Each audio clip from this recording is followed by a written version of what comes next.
friends, welcome back to Eford Strong. So I just want to go ahead and apologize. I know it has been a while since I have been on here. I've missed the last couple weeks. There's just been a lot going on, so I'm gonna talk a little bit more about that, but we've just had some travel and an injury and just working through that, as well as just the everyday juggle, and the videos took a back seat for a little bit. But I'm back now with a full update. So today I'm going to talk about weeks 4, 5, and 6 of my 22-week build to Kona. So let's dive right in. Week 4 started off the very first day of it. On a run, I sprained my ankle. This was on June 2nd.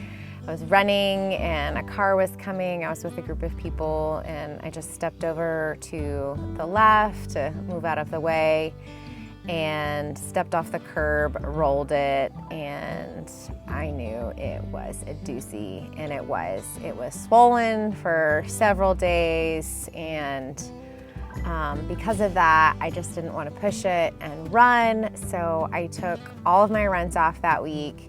Fortunately, I was still able to bike. Biking didn't seem to bother it, so I was able to stick with the trainer.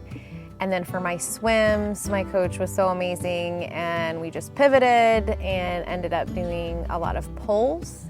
So there are definitely some blessings from it. Trying to just make lemonade from the lemons, I was able in my swim to just focus on some other things, and so spent a lot of time just working on like breathing and different things with the upper body, and really building my upper body strength. I felt like my shoulders were getting a lot stronger. So just trying to find the positives in things. That weekend we also did go out of town. We went out of town again the following weekend. So just, anytime you go out of town, you're kind of rearranging things, and we were in the mountains, so the blessing was Caleb and I were able to go for a bike ride together because we had family watching the kids, and so that was definitely a really special time. We always cherish the times that we get to do a run or a ride together, so we rode together. We rode in the mountains, which was definitely a tough workout, going up some of those hills.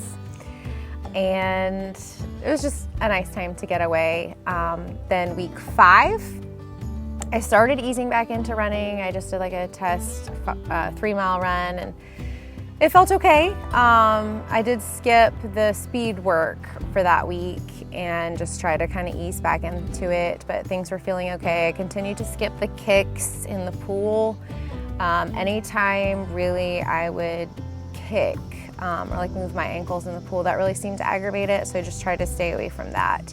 Just continue to plug away on the trainer, on the bike, and working on the swim drills and pull sets, and then continuing with the strength training at Body Pump, which I love so much. And then I did a long run, or a long ride that weekend by myself. I did 61 miles, and it felt really good to just get in some longer rides again, go the distance. And then on week 6, I did my first structured workout after the injury. I did some VO2 max intervals, and it went well, actually better than expected. And then we went out of town again, this time to visit my family, and so Caleb and I were able to do a long ride together. This time we did 64 miles together, and I just love that our bike dates are just also a chance for us to get a workout in and spend quality time. We were in South Carolina, and we noticed the roads were not like great condition compared to what we're used to, a little bit more bumpy, but it was beautiful and the roads were really quiet. And so because of that, we were able to ride side by side right next to each other for most of it, which was just a lot of fun to be able to talk and do that together. And then we capped off the week with a 14-mile long run together, which brought my total volume for the week to 16 hours of training, which, when I say that, sounds like a lot for me to only be 6 weeks in. And I think it's a lot more than where I was at this point last year. Well, at this point last year, we were on a 2-week trip in Europe, and so I wasn't doing any training. So I just try to kind of remind myself of that when I feel like I'm behind, that I'm doing way more than I was this time last year, and the race was 2 weeks earlier. So I'm trying to remind myself of that, and know that, like, hey, 16 hours is a lot, a lot more than I did last year, but I'm spending a lot more time in the pool. So that's really the gist of the recap. I ended up shuffling a lot on Training Peaks the last 3 weeks, just due to the injury and travel, and then also rearranging my workout so that Caleb and I could be matched up together when we did the runs and the rides together.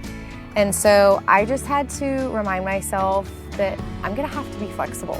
Like, this whole training block, things are not going to always go the way that I want them to, or the way that they are laid out on Training Peaks. And that's just part of the process, and I need to be okay with that.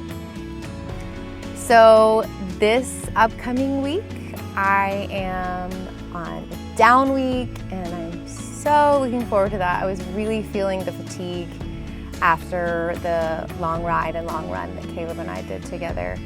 And so I'm really looking forward to a week where I'm just gonna back down from both volume and intensity and let my body just absorb the training that I've been doing, and try to sleep in as much as I can and get ready for the big weeks that are coming ahead. So my question for you, have you ever had to pivot your training because of injury or travel or life?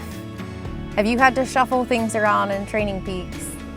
How do you handle that? How do you stay in the game? I'd love to hear your stories or advice down in the comments below. It helps so much to know we're not alone in the journey. So thanks for sticking with me. As always, thanks for watching. If you haven't already subscribed, it would mean so much to us if you would do that. And if you have enjoyed this video or found it helpful, it would also mean a lot if you would give it a like. And that's all for this recap. We'll see you on the next one.